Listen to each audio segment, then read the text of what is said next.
10-11 дугаар ангид сурагчдаа студент цэг мэдлэг цэгийн сурагчийн системээр орохдоо анги өдөрцөн багшаас авсан мэдлэг цэгийн мэнээр төгссөн хаяг болон нууц үгийг оруулж нэвтрэнэ.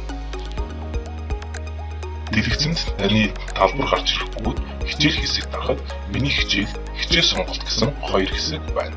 Хичээл сонголт хэсэг дарахад сонголт судлах 16 хичээл тайлбартайгаа гарч ирнэ. Эдгээр хичээлээс өөрийн сонгосон хичээлүүдээ сонгоно. 10 дугаар ангид сурдаг бол 4 хичээл, 11 дугаар ангид сурдаг бол 3 хичээл сонгоно. Сонголт хийсний дараа таны сонгосон хичээлүүд дэлгэцийн доод бууланд гарч ирнэ. Сонголттой итгэлтэй байгаа бол хадгалаад илгээх товчийг дараарай. Өөрийн сонгосон хичээлийг миний хичээл хэсгээс хараарай. Баярлалаа.